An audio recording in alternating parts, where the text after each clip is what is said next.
Hello dear students, तो आज हम अपना लेक्चर 2 शुरू करने वाले हैं। आज का लेक्चर और कल का लेक्चर, जो कल लेक्चर मैंने लिया था लेक्चर 1, वो 9th और 10th दोनों के लिए था, ठीक है। और आज का जो मैं लेक्चर लेने वाला हूँ, इसका आधा पार्ट 10th क्लास को बिलोंग करता है। बाकी जो आधा पार्ट होगा, मतलब जो पूरा है, जो आप अभी लेक्चर देखने वाले हैं, इसमें शुरू का पोर्शन 10th क्लास को भी है। बाकी उसके बाद का जो पोर्शन है वो पूरा 9th क्लास के लिए होगा, ठीक है।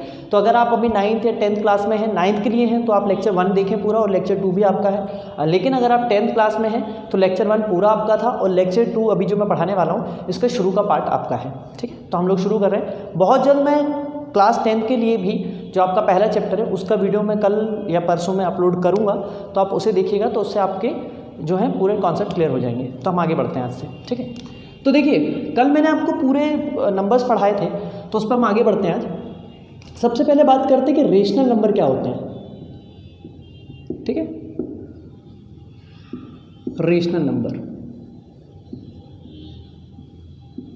देखिए रेशनल नंबर बेसिकली वो नंबर होते हैं जिन्हें हम P/Q की फॉर्म में क्या कर सकें, एक्सप्रेस कर सकें, है ना। वेयर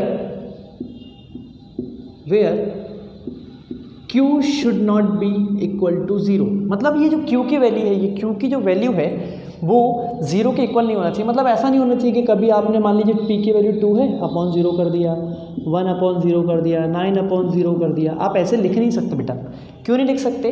क्योंकि ये फंक्शन है ना, फिर ऐसे अनडिफाइंड हो जाता है। अब देखिए, फंक्शन बहुत बड़ी चीज़ होती है, आपको समझ नहीं आएगी, पर आप इतना याद रखिए कि अगर आपने किसी भी नंबर के नीचे अगर 0 लगा दिया, तो ये जो नंबर है ये इन्फिनिटी बन जाएगा, एक टाइप से ऐसा कुछ आ जाएगा, ऐसा कुछ, ठीक है। वैसे आता नहीं है ये, बट आप अभी के लिए याद रख सकते हैं, ठीक है। तो जी, तो हमने क्या बोला कि P/Q क्या होगा, Q शुड नॉट बी 0, है ना। Q की वैल्यू 0 नहीं होना चाहिए। अब ये 0 नहीं होगी तो फिर रेशनल नंबर होते क्या है, देखिए, ऐसे नंबर जो क्या हो, नॉन टर्मिनेटिंग,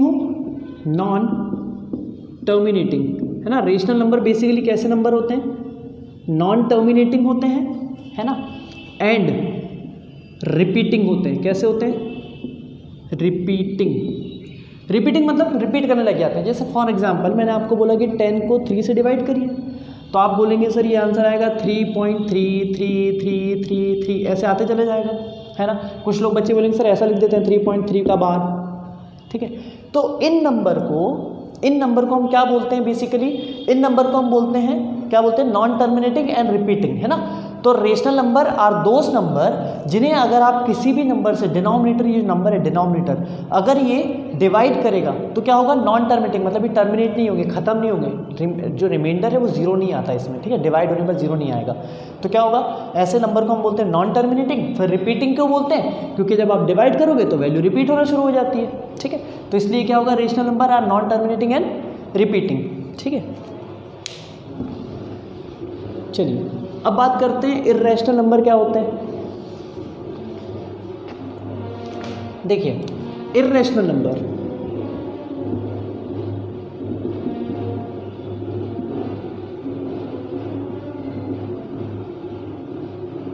ठीक है बेटा। देखो यहाँ पे इर्रेशनल नंबर बेसिकली ऐसे नंबर होते हैं जो, जैसे मान लीजिए मैंने लिखा 2√2, √5, √11, ये ऐसे नंबर है जिन्हें हम इर्रेशनल बोलते हैं। अब इन्हें इर्रेशनल क्यों बोलते हैं, देखिए, ये नंबर होते हैं नॉन टर्मिनेटिंग, ये भी टर्मिनेट नहीं होंगे, ठीक है, non terminating and non repeating, मतलब रिपीट नहीं करेंगे ये, है ना। रिपीट नहीं करेंगे मतलब जैसे अगर मैं √2 की वैल्यू लूँ तो वो कितना आता है, 1.4141, ऐसे कुछ करके आते चला जाएगा, अलग अलग वैल्यू आएगी, ठीक है। यहाँ √3 ले लीजिए, √3 की वैल्यू आती है कितनी, 1.732, है ना। आपको रूट के लिए याद होगा एक लॉन्ग डिवीजन मेथड आती है स्क्वायर रूट निकालने की, ठीक है। उस मेथड से लगा के देखेंगे तो आप देखेंगे यहाँ पे ये जो नंबर्स हैं ये रिपीटिंग नहीं होंगे, ठीक है, रिपीटिंग नहीं होंगे ये, ठीक है। तो ये जो नंबर है आपस में रिपीट तो कर नहीं रहे और टर्मिनेट भी नहीं हो रहे हैं, तो इन नंबर को हम बोलते हैं इर्रेशनल नंबर, ठीक है।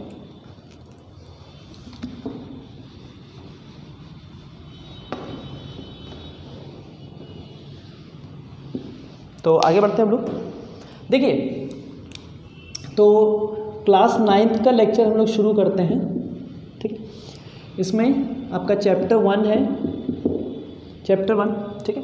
तो वो चैप्टर हम शुरू करते हैं अपना, वो है नंबर सिस्टम का, है ना। इसमें एक्सरसाइज 1.1, ठीक है। देखिए इसका पहला क्वेश्चन है आपका, is 0 a rational number, can you write it in the form of p upon q where p and q are integers and q not equal to 0, ठीक है। मतलब क्वेश्चन 1 है ये वाला, ठीक है। उसने बोला इज 0 अ रेशनल नंबर, क्या 0 रेशनल नंबर है, तो यस, है ना, आंसर आएगा yes, 0 is a rational number, है ना। क्यों होगा, इससे पहले लेक्चर 1 में मैंने आपको बताया था ऐसा कुछ कि यहाँ नेचुरल नंबर होते हैं, फिर उसके अंदर आता है होल नंबर, ठीक है। फिर होल नंबर किसके नंबर आता है, इंटीजर के अंदर आता है। फिर ये किसके नंबर अंदर आते हैं, रेशनल नंबर के अंदर आते हैं। तो रेशनल नंबर के अंदर 0 आ रहा है ना, होल नंबर में 0 होता है यहाँ पे, तो हुआ ना 0 इज़ अ रेशनल नंबर, ठीक है। इस टाइप से कुछ, तो हम आगे बढ़ते हैं और, ठीक है। फिर सेकंड क्वेश्चन है आपका, find 5 rational number between 1 and 2, question 2।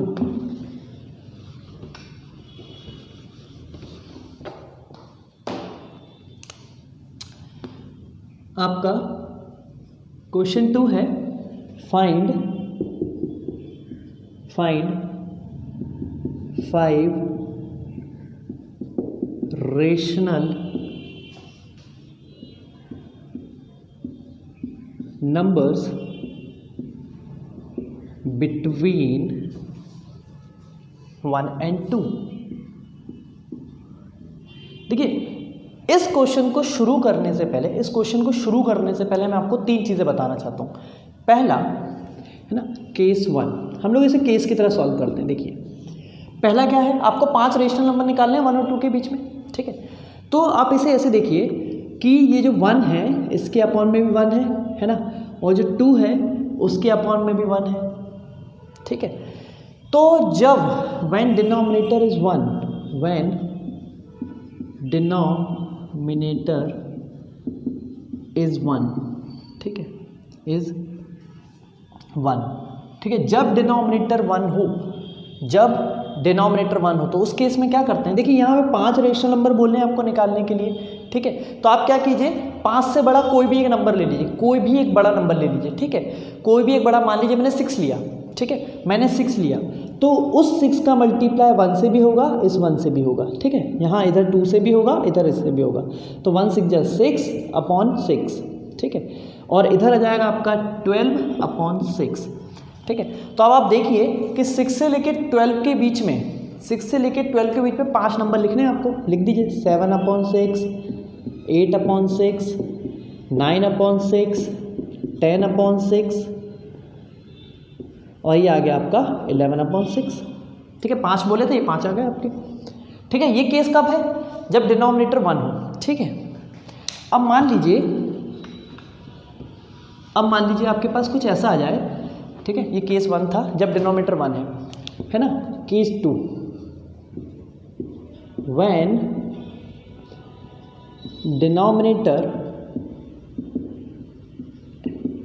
Is same, है ना, एंड ग्रेटर देन 1, मान लीजिए मैंने कुछ ऐसा लिखा, यहाँ मैंने आपसे बोला कि फाइंड 5 रेशनल नंबर, ऐसा लिख देते हैं हम यहाँ पे। अब यहाँ पे इस 1 2 की जगह मैं हटा देता हूँ और यहाँ लिख दिया मैंने, मान लीजिए यहाँ कुछ ऐसा लिख दिया कि 2 अपॉन 3 एंड, और मैंने आपसे बोल दिया 4 अपॉन 3, ठीक है। मैंने आपसे बोला find 5 rational numbers between 2 upon 3, 4 upon 3। आप देख सकते हैं डिनोमिनेटर सेम है, ठीक है। तो उस केस में क्या करेंगे, 2 अपॉन 3 और यहाँ लिख दिया मैंने 4 अपॉन 3, ठीक है।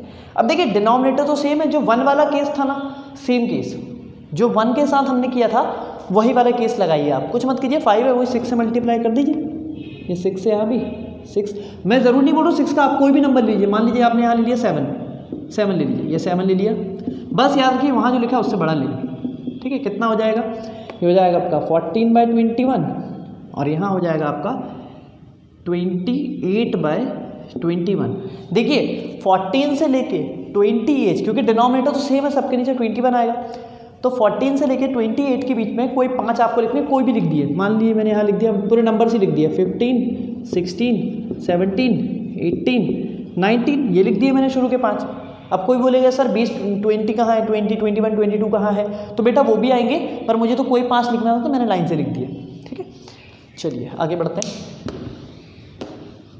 फिर एक केस और आता है बच्चों को, एक जगह और प्रॉब्लम आती है, वो कहाँ आती है, वो ये आती है केस 3 में, व्हेन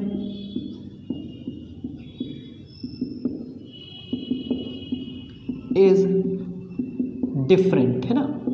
मान लीजिए जब डिनोमिनेटर डिफरेंट हो, डिफरेंट मतलब मान लीजिए यहाँ कुछ ऐसा लिख दिया मैंने, यहाँ लिख दिया मैंने 7 लिख दिया, और यहाँ लिख दिया मैंने मान लीजिए 4 लिख दिया। ठीक है, देखो दोनों का डिनोमिनेटर सेम है, तो इस केस में सबसे पहले क्या करना है आपको, टेक एलसीएम,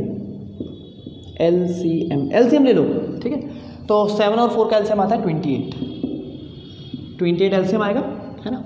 तो अब हमने क्या करा, सबसे पहले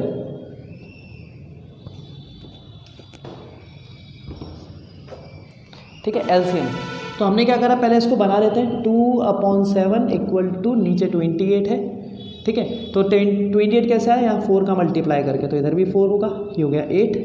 ठीक है, मतलब पहला नंबर हमें मिल गया 8/28। ठीक है, फिर दूसरा लेते हैं, कितना है 4/4 ही है यहाँ, तो चलिए ठीक है 28, यहाँ 7 आ जाएगा, यहाँ भी 7 आ जाएगा। चलिए ये नंबर बदल देते हैं, हम यहाँ 3 कर देते हैं, सबसे बेटर रहेगा। फिर 21 आ जाएगा यहाँ पे, 21,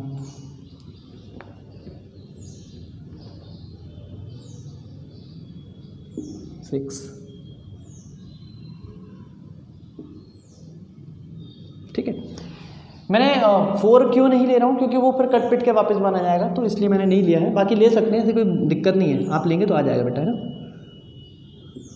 ठीक है, ये 4/3 था, यहाँ पे हमने कहता हमें 21 चाहिए था, तो हमने यहाँ मल्टीप्लाई किया 7 का, तो इधर भी 7 का कर दिया, ये जाएगा 28/21।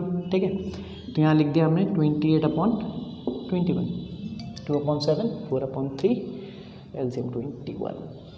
ठीक है, अब देखिए इनके 6 से लेके 28 के बीच में 5 डालने, कोई भी डाल दीजिए, यहाँ डाल दीजिए 7/28 डाल दीजिए, फिर 8/28 लिख लीजिए, फिर 9, 10 और ये 11, ऐसे करके बहुत सारे आएंगे, पर 5 हमें लिखना था, तो हमने ये 5 लिख दिए, ये वाले 5, सॉरी ये इंक्लूड नहीं होंगे ना, ये एक्सट्रीम्स बोलते हैं इनको, ये एक्सट्रीम्स इंक्लूड नहीं होंगे। ठीक है, चलिए आगे बढ़ते हैं हम लोग। तो अब आपको ये समझ में आ गया होगा कि अगर आपको 2 रेशनल नंबर के बीच में नंबर इंसर्ट करना है तो आप कैसे कर सकते हैं।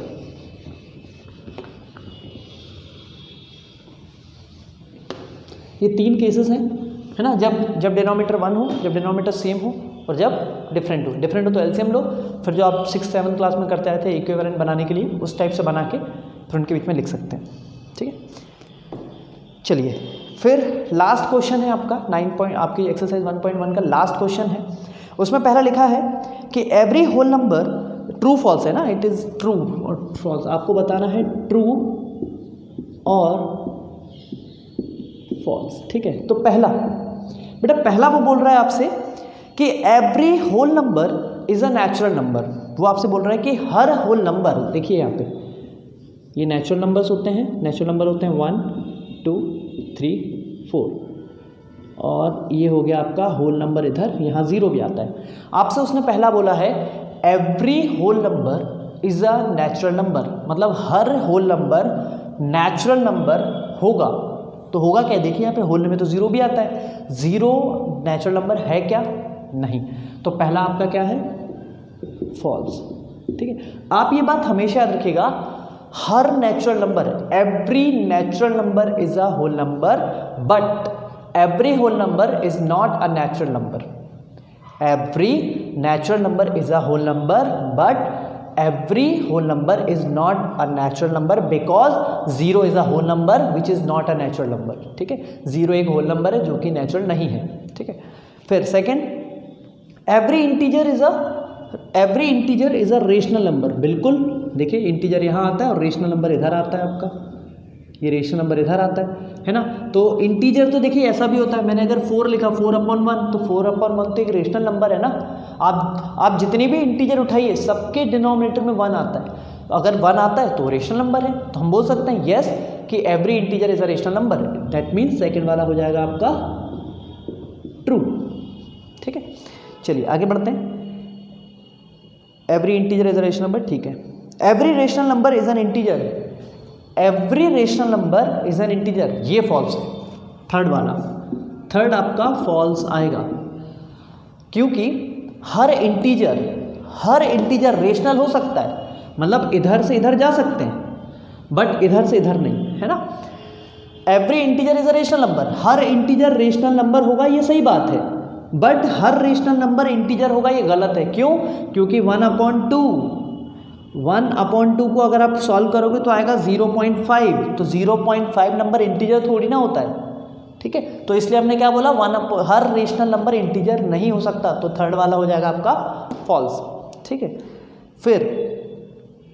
फिर आपको दिया है every natural number is a whole number, मैं पहले ही बता चुका हूँ। Every natural number is a whole number, बिल्कुल सही है, हर नेचुरल नंबर होल नंबर होता है, हर नेचुरल नंबर होल नंबर होता है। ठीक है, फिर every rational number is a whole number, every rational number, हर रेशनल नंबर होल नंबर होगा क्या? नहीं, जैसे हर रेशनल नंबर इंटीजर नहीं हो सकता उसी तरह से हर रेशनल नंबर होल नंबर नहीं हो सकता, तो ये भी आपका फॉल्स हो गया।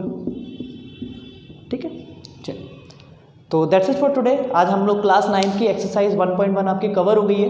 ठीक है, आपने इससे पहले का जो लेक्चर है अगर वो नहीं देखा है तो प्लीज़ उसको देखें, तभी आपको ये चीज़ें समझ में आएंगी। ठीक है, और फॉर अगला लेक्चर हम लोग इसके बाद देखेंगे तो आप देख सकते हैं उसमें।